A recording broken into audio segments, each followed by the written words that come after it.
శ్రీప్రద. ఎర్రాని కుర్రదాన్ని గోపాల చుర్రు మంది నీ చూపు నాకేలో. ఎర్రాని కుర్రదాన్ని గోపాల. ఏ పాట పాడబోతున్నావు శ్రీప్రద? నేను పాడబోయే పాట భైరవ దీపం అనే చిత్రం నుండి నరుడా ఓ నరుడా. దీన్ని రాసిన వారు వేటూరి గారు, స్వరపరిచిన వారు మాధవపెద్ది సురేష్ గారు, పాడిన వారు జానకి గారు. All the best. Thank you sir.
ఈ మొత్తం సీజన్లోనే ద మోస్ట్ ప్రొఫెషనల్ పర్ఫార్మెన్స్ అంటే ఇవాళ నువ్వు ఈ పాడిన ఈ పాట. Thank you so much sir. I liked it so much. I don't know what the judges are going to say. Let's hope and see. Chandrabose garu. Shriprada నమస్తే సార్. నమస్తే. పొద్దు తిరుగుడు పువ్వు పాట పాడుతున్నట్టుగా ఉంది నేను చూస్తుంటే.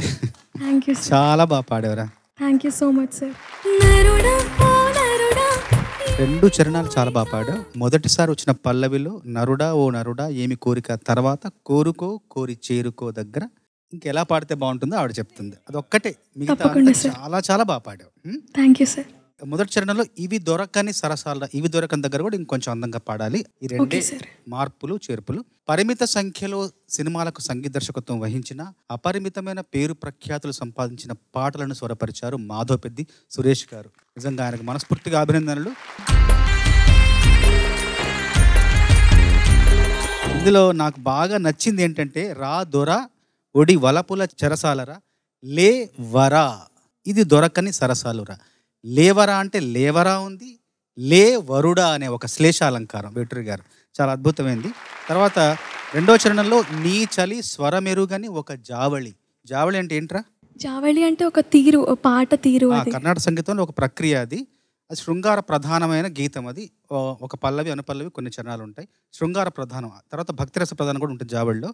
ఎక్కువ శృంగారము అదొకటి. ఈ చిన్న చిన్న మార్పులు చేసి పాడితే పొద్దు తిరుగుడు పువ్వా మాకు పొద్దు తిరగదు ఎప్పుడు కూడా. Thank you sir. తప్పకుండా పాటిస్తాం. శ్రీప్రద నమస్తే sir. You have to be the best playback singer అనేది ఒక కోరిక. ఎందుకంటే ఆ క్వాలిటీస్ ఉన్నాయి మీలో. చరణ్ గారు చెప్పినట్టు ప్రొఫెషనల్ పర్ఫార్మెన్స్ గా ఉండింది. అంటే నేను అప్పుడు లాస్ట్ ఎపిసోడ్లో చెప్పాను కదా, ఒక పాటని అర్థం చేసుకోవడం చాలా important as a whole. Music elements, composer ఏం ఆలోచించి ఈ పాట చేశారని ఒక చిన్న ప్రయత్నం చేయడం చాలా ఇంపార్టెంట్ అని. అది మీరు చేశారనుకుంటా. చాలా బాగా ప్రజెంట్ చేశారు. అండ్ మోస్ట్ ఇంపార్టెంట్లీ జానకమ్మ పాట of course it is so well registered in our head. కానీ శ్రీప్రద ఫస్ట్ టైం పాడినట్టు ఉండింది నాకు. అంటే ఈ శ్రీప్రద పాట ఏమో అన్నట్టు ఉండింది. You made it as your song. ఆ ఇన్ఫ్లెక్షన్స్, ఆర్టికులేషన్స్ అంతా చాలా ఒక సిగ్నేచర్, శ్రీప్రద సిగ్నేచర్ లా ఉండింది. Except few places I don't know, somehow I felt you were like sounding like Sunitha garu. Actually మీరు అలా ఫాలో చేస్తారా సునీత గారిని? మ్యామ్ సాంగ్స్ బాగా వింటాను. మ్యామ్ పెద్ద ఫ్యాన్. తెలుస్తుంది నాకు. కొన్ని చోట exactly Sunitha garu tone. But what a amazing performance. Great start ఈ episode. Thank you so much. Thank you. చాలా చాలా చాలా బాగా పాడావు. పాట ఇంకొంచెం ఎన్హాన్స్ అవ్వడానికి కొన్ని పాయింట్స్ చెప్తాను, పర్లేదు? తప్పకుండా. ఓకే. కోరుకో కోరి చేరుకో చేరి ఏలుకో బాలక. వేరే నోట్ ఏదో పలుకుతున్నావు. ఏమన్నావు నువ్వు? నేను చిన్న రిషభం పాడుతున్నాను. కానీ ఇది కరెక్ట్. ఏలుకో బాలక నరుడా ఓ నరుడా ఏమి కోరి.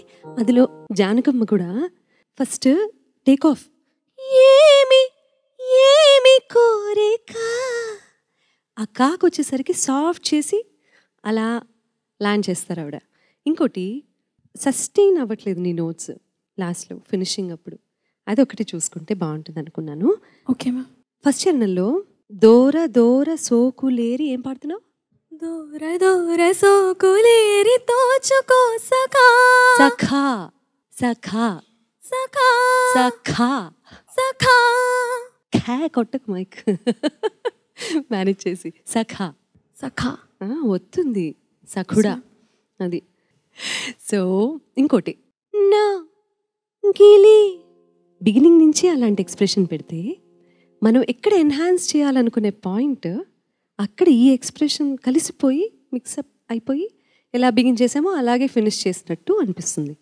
నా గిలి నేను అడిగేను తొలి కౌగిలి నీ చెలి. సో అక్కడ ఏదైతే ఎన్హాన్స్ చేస్తావో అది ప్రత్యేకంగా నిలబడుతుంది. ఓకే. సో ఇదంతా అమ్మ చేసేసారు, ఆల్రెడీ అయిపోయింది. సో మనం ఏం చేస్తామంటే అవుట్ ఆఫ్ ఎక్సైట్మెంట్ నేను బాగా పాడుతున్నాను అని నీకు బిగినింగ్లోనే కాన్ఫిడెన్స్ వచ్చేసింది. చాలా బాగా పాడావు, there is no doubt about it. కానీ ఒక ఎక్స్ప్రెషన్ని సస్టైన్ చేసేటప్పుడు ఎప్పుడు కూడా ఏది హైలైట్ అవ్వాలి అని అనుకుంటున్నావో నువ్వు ఆ పాయింట్స్ కూడా ఇక్కడ ఎన్హాన్స్ చేయటం అనేది చాలా ఇంపార్టెంట్. Okay ma'am. లేకపోతే ప్రతిదీ ఒకేలా సౌండ్ అవుతుంది, which will not help you. ఒకసారి ఒక చిన్న గమకం పడ్డప్పుడు అరేవా అని అనుకుంటాం కదా మనం. ఎవరన్నా మీరే అద్భుతంగా పాడేసేటప్పుడు ఒక గమకం ఏదన్నా అలా మ్యాజిక్లా అలా వచ్చేసా మేమిద్దరం ఇలా ఇలా అనేస్తాం, రైట్? ప్రతిసారి ఇలా పట్టుకోవట్లేదుగా. ప్రతిసారి గమకం వస్తే ఏం చేస్తాం? ఇట్లా పట్టుకుంటున్నాం. No ma'am. So we don't recognise that. అంతే. Yes ma'am. I hope you understand what I'm saying. తప్పకుండా మ్యామ్, అర్థమైంది ma'am. Thank you so much ma'am. కానీ నాన్న నీ గొంతు ఎంత బాగుందో చెప్పలేను. Thank you so much ma'am. Thanks for a great start. Sriprada, yes sir. I expect no less than top 5, okay if sir. not in the top 3. Okay sir. Okay? Yes sir. Good luck. Thank you so much sir. All the best. Thank you sir.